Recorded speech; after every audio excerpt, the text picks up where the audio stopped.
In today's video, I have 10 really quick and easy tips that are going to help you to get better scale and proportion in your drawings. So I recently did a poll and I asked my audience what was the most important thing that they could improve about their drawing, the one thing that would really make a difference. And I gave them options, things like perspective, realism, but most people chose scale and proportion. And a lot of people mentioned that really that encompasses everything. And of course it does, because if you want to get realism, then you need to get your scale and proportion right. So scale and proportion is just about making what you see appear on your paper in the right place at the right size. And that's what we're going to look at today. So really, how accurate does your scale and proportion need to be when you're laying out a drawing? That all depends on the subject.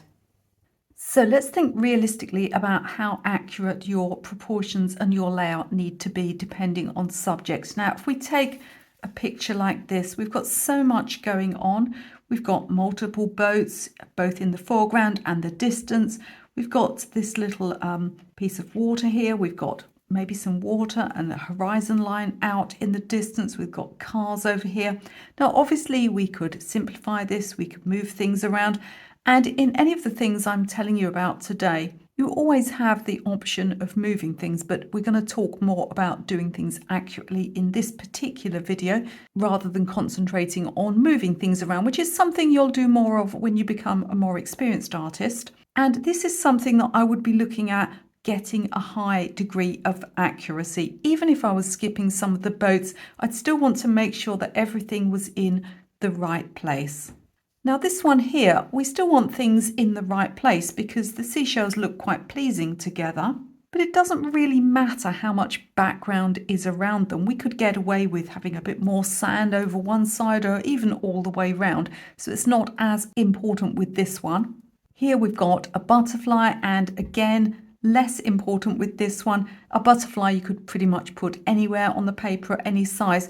Now that's not to say you don't have to worry about scale, because obviously you don't want to just start drawing anywhere and it could go off the edge of the paper, but you perhaps don't need to use a full grid method. You also want to think about how much leeway is actually within your picture. Things like flowers and leaves, you can get away with a bit of variation, whereas if it's a person's face and it's not accurate, then it's going to be less realistic looking. Here's a picture that's kind of in between. Now, in a sense, the birds could be placed anywhere, but they do have a very pleasing arrangement. They've got a branch here. I'd still want to get the scale of these fairly accurately. So although I wouldn't be looking at a full grid technique for these, I still want to use some other techniques that would allow me to place them. Now, if you're working from a photograph and you do need a high level of accuracy when it comes to your layout and your proportions, you want to fit everything in the exact same place that it is in the photograph. Before you use any of the other scale and proportion methods I'm going to show you in this video, you need to make sure that your paper is the same proportions, not size, but proportions as your photograph.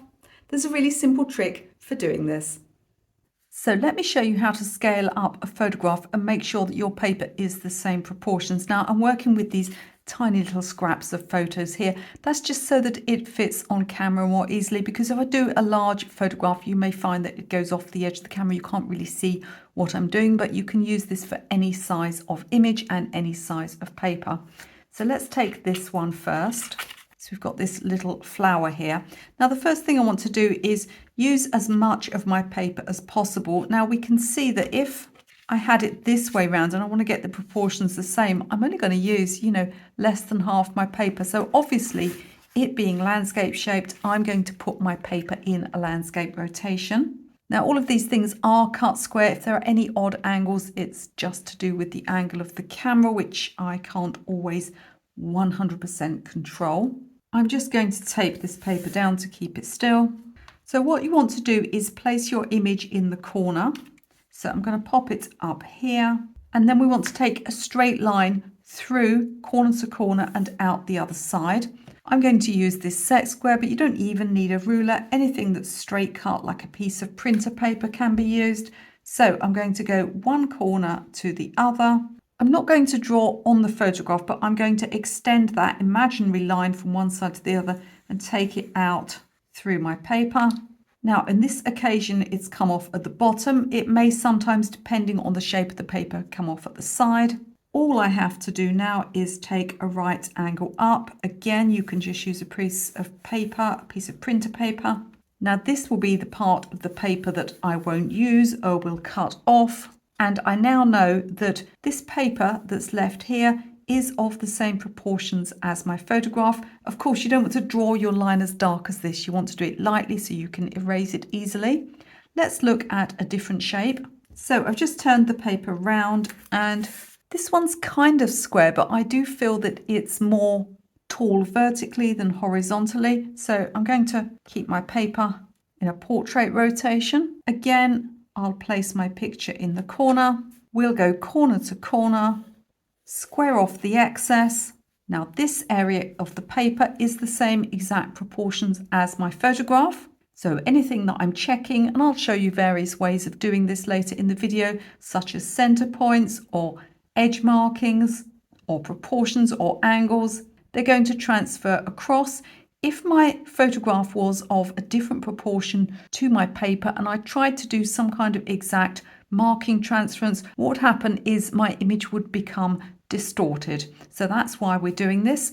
Now, the most common comment I get after showing people this is, but Michelle, what if I don't want to cut a bit of my paper off? What if I'm working on a box canvas and I can't just chop the edge off? Stay tuned to the end of the video. I'll show you some of our proportion and scale techniques. And then at the end of the video, I'll talk about what to do if you can't work in that exact area or simply cut the edge off your paper. Now, when you're drawing by eye, there's a mistake that sometimes people make whereby they go for the things like boats or houses or people, and they put these things in first before they've got the overall layout and proportions and the larger elements and structure of the drawing. So let's look at that next. So let's talk about the importance of getting the main structural elements of your picture in first. Now, if you were drawing this, you might be tempted very early on to draw this tower in. But the problem is that the human brain is very poor at judging the size of something, and that's because our brains have preconceived ideas. We're looking at a tower here. This is a huge object, and so what will happen, and I've seen this for over 20 years teaching real art classes, is you will make this too big. Nobody ever drew this picture and made this little tower too small. They always draw it too big. And that's because your brain's telling you it's a large object. So what we need to do, rather than start off here, is to look for the main areas. So what are the main areas? Well, one of the things I'd be looking at straight away would be the horizon line here. I'd also be looking at, I've got a strong diagonal here. I've also got this area here. Once I'd got these main areas of land in, quite easy then to tell how big this little tower is going to be. There are other ways of looking at how big an object is as well, which we'll look at later in the video. But these are the areas that I would put in first. So what about another subject? Let's go back to our birds. You might be inclined to start with drawing the birds, but I would almost certainly start by drawing this branch here. It's large, it's solid, it gives me a grounding point to take the birds up from, and it's definitely where I would start. Again, back to our picture with all the little boats, I wouldn't be thinking about going anywhere near these boats until I'd put the horizon line in and got these structural areas, these land masses in the edge of this little canal here first. And that would then enable me to place these objects in. If you just start drawing them, you have no idea how big or how small they're going to be, or even if they're going to end up in the right place. Let's look at this picture here. Again, fabulous composition in this photograph, but I would be looking not at drawing this house first, but the main areas of structure. That would be this road here. This line here is actually really important, and to find out straight away how high up that is, this archway, I would be looking at getting in this line here, this one, and this one. And then once I've got those in correctly, everything else is going to fit in much more easily. This building is not going to be too big because I've given it a space to sit in within the picture. Just before we carry on with this video, could I ask you very quickly to click the like button? It really helps me with the YouTube algorithm. And while there's no such thing as a free lunch, there is such a thing as a free drawing challenge, and I have one coming up very soon. Make sure you subscribe and ring the bell so you don't miss a thing. It's completely free. Now, if you're doing a subject that's more about a singular object, whether that's, an animal or a face, or perhaps a group of still life objects where the exact proportions of the background matter a little bit less, it's still important that you control your proportions so you don't allow things to go off the edge. You don't start drawing maybe a cat and then find that its tail is off the paper. Really disappointing when that happens, and the cat will be upset too. I've got a simple trick to stop this happening and to control the size of the thing that you're drawing. Now, you may not be too worried about getting the exact proportions of this right. You may just want a realistic bird, but we still need to control where the bird is in the picture and make sure he doesn't go off the edges. So again, I would be starting with this curved branch here and sketching that in. And what I'm going to do then is I'm going to place some marks for the highest part of the bird, the furthest right and the furthest left. And what these marks are is these are areas which I must not go beyond. So I don't want the bird to end up, stuck right at the top of the page, even worse, possibly going off the paper. Or maybe I end up getting this picture framed and, we've got a lobotomized bird. So I can just make a mark and I can say to myself, the top of the bird is going to be here. The right-hand side of the bird is not going to come any further across than here. And the left-hand side, the beak, it's not going to come across further than here. Now, we haven't got exact proportions there. Once we start drawing, we might adjust and say, well, I don't need to come out as far as this little mark here. But what we're doing is we're giving ourselves an area where we can place the bird. Start by getting an outside shape. I've got the branch here, so we know he's not going to come further down than this. I've got this little line here. And I've started to control where the bird will sit. Now, if you end up going here rather than here, that's fine because we've given ourselves a bit of leeway. But by placing these marks on the paper, we have told ourselves that this bird is not going to end up going off the edge of the paper. Now, if we do something more like this still life arrangement, I can still use the same technique. I can look for the highest point in my picture. It's the top of this shell here.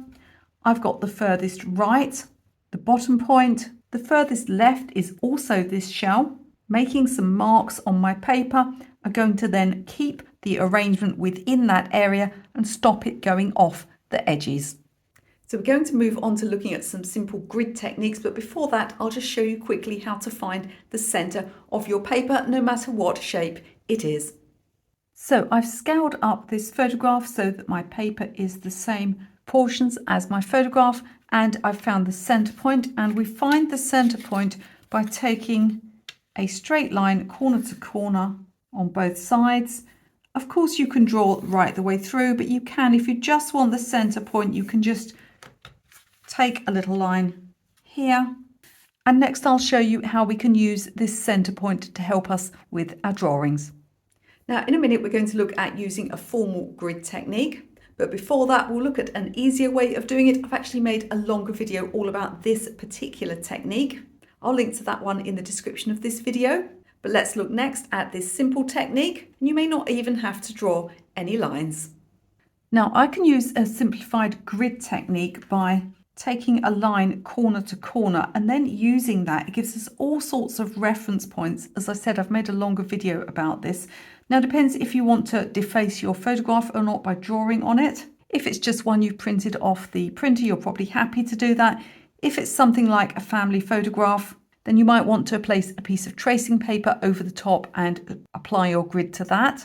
Something people in my art classes used to do, which frankly drove me crazy because they weren't their photographs and I had to use them again, was to fold. But if it is your own photograph, it's just printed off on cheap printer paper, then you could fold corner to corner and you've given yourself a subtle reference point. So how does this help me with my drawing? Well, the center point is here. In fact, I'm going to draw on this one so you can better see on camera. If you're doing this yourself, you'll be able to see from fold lines, but I'm not convinced you can see that on camera. So let me just put those in more clearly. So my center point is here. That immediately gives me a little bit of a reference for that shell. Again, I can use these markings. I can say that I don't want the highest point to come further up than here. I don't want to come further right than here. And I've got that center point. I've got those references. Look at this rock here, how it just skims the edge of that line down there, which is this corner to corner line here. So again, that gives me a reference point. I can also make a mark and say that I'm not going to come further out than here. Now, of course, this is not as accurate as some other methods, but with things like seashells where they could be really any size and you have a bit of artistic license, it is a quick way of getting things on to your paper. So let's look quickly at when you might use a full grid and how it's done. I'm not going to go into in huge depth because again, I have a longer video all about that one. I'll link to it in the description of this video, but I'll just cover it quickly here.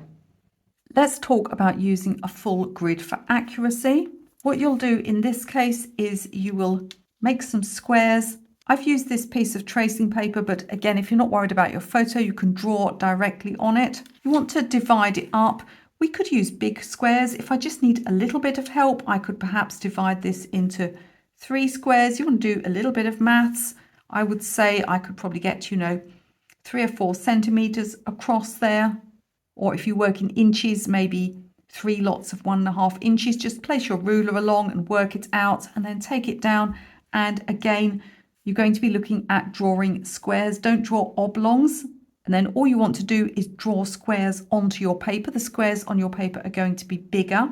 For example, if I was using paper this size, I might decide that my squares could be 6 centimeters each. But what you're looking for is the same number of squares on the picture as on the paper. It's just that on your larger paper, the squares are going to be bigger. And then you just draw whatever is in each square. If this isn't entirely clear to you, because I am skipping through it, then do watch that longer video I have, which will walk you through the entire process and show you exactly what transferring your drawing across with a grid looks like. It's much better than tracing, although it's a little slower, because it gives you a much more hand-drawn effect and it helps your brain as well to practice drawing, because even though you're working within squares, I've got this little boat here, for example, you're still having to draw by eye, so you're still exercising those drawing muscles and improving your drawing. And you don't have to worry that things are going to be out of proportion on your final drawing. Let's look now at a really simple method that I use for finding proportions, particularly when doing landscapes, and this is to use the outside edges of your paper. Something I often use when I want to get the proportions correct, but I don't want to go for all the fuss of using a grid. I want to draw mostly by eye, is using the outside edges. So again, you'll start by scaling up your photograph. We've got this area here to work on. And what I'm looking for now is the outside edges. So for example, I can look at how far down this line here is. Is it halfway? Is it a third of the way? Kind of looking like just over 2/3 up, so I can place a mark in here. Now I want to tell if this side over here is higher or lower than this one. For that, I'll take a straight edge across. Again, you can use a set square, but I'm just going to line this white piece of paper up. Now I can see that the mark on the other side is slightly lower than the mark that I need on this side. Almost impossible to tell that just by looking by eye. So I can come across, go down a little bit and make another mark here. And in this way, I can start to get my proportions in. Just by looking at where things are compared to the outside edge. This is something I can do for any subject. For example, if I want to find where the point of this boat is here, I can take a straight line up and consider whether it comes out halfway. It is in fact slightly to the left, so I know when I'm drawing now that this boat should not come across as far as halfway along my paper. So let's look now at a couple of rules that I think people overlook when drawing. And firstly, that's the rule of proportions. Now, the rule of proportions is that proportions don't change no matter how big or small you do your picture. For example, let's imagine that the center of this tower was 1/3 of the way across my paper. No matter how big or small I did this picture, whether I did it as small as this or as big as a 4-foot mural on a wall, the center of that tower is always going to be 1/3 of the way across. Proportions don't change. Let's look now at another rule involving angles and how it can help you to see if you've placed objects correctly, one adjacent to another. So the rule of angles says that the angle between objects doesn't change either, no matter how big or small you're drawing. And so we can use this to check if we've placed things in the right place. Now, in order to check an angle compared to what's on our picture, we have to line our photograph up with an edge. So for example, if I was doing my little photo like this, I would need to line it up here or here, left, right, top, bottom, corner, it doesn't matter, but you need to be on the same rotation. Because if you think about it, if we want to check the angle between this point and this point, I can't check that if this is all over the place. So it needs to be on the same plane as my piece of paper. I'm going to place it close to where I'm working. What I'm going to do then is just check by eye. So I'll look at the line here and then I'll just by eye bring this across. I'm going to place my finger there so that I can get a rough idea of the angle there. So straight away I see that something's wrong here. This isn't an exact science, although you certainly could measure exactly if you wanted to with a protractor, but it's easier just to go by eye. I'm just going to go here. Yeah, and so I can see that something is wrong with this. Now, it could be that this one needs to come further down and be down here, or it could be that I've drawn this little rock here too large and it needs to be a little bit smaller. This is just one of the checks that you can do to make sure that things are in the right place, is that once you've got the layout done, you can check the angles between objects. I could also check, for example, the angle between these two here, which is almost straight, but just slightly up to the left. Now that one appears to me to be much better, which shows me that this shell up here seems to be more in the right place. I would need to check multiple angles between objects to make sure that I had everything correct. Now, earlier in the video, I promised that if you were scaling up a photograph, but you didn't want to cut off the edge of the paper, or you weren't able to because you were using a canvas, that I would tell you what to do. So let's do that now. So let's go back to our example of scaling up the paper and what to do if you still need to use all of the area. For example, you're using something like a canvas. Now, this is not a very realistic subject here. It's been chopped in half. We'd much more likely be using something like this or this. What you want to think about is, could you perhaps put more sky in, more foreground? With a bird like this, it's pretty easy, isn't it? We've just got snow and berries behind. We could easily extend either at top or bottom. And then you want to think about where you might want to have that extension. So for example, if we needed to extend more above and below, you've got a choice. You can take that area that we ascertained we don't need. You could divide it in half and put 50% at the top of perhaps your canvas and 50% at the bottom of your canvas and spread it out. But you might consider that for the bird to look attractive, it would actually look nice if it was lower down in the picture. And so therefore you could take all of that excess and place it to the top. Again, with a picture like this, the easiest thing here to extend would be the sky, but perhaps you need to go out widthways, in which case I'd be looking at dividing that amount in half, scaling half to here and half to here. So you scale up your picture and then you just extend that horizon line a little bit. Wouldn't be too hard to imagine how these hills would look and how the clouds would look if they were a little further out.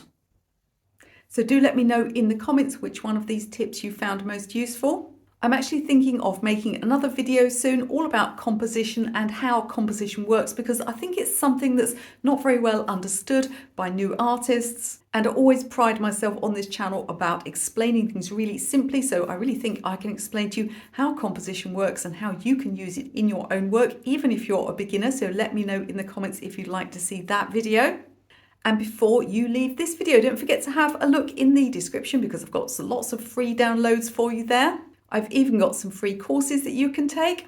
And if you enjoyed this video, I think you're going to enjoy my most popular video ever. It's had, at the time of filming, over 700,000 views. And it's all about fast tips that will quickly improve your drawing. You can watch that video right now.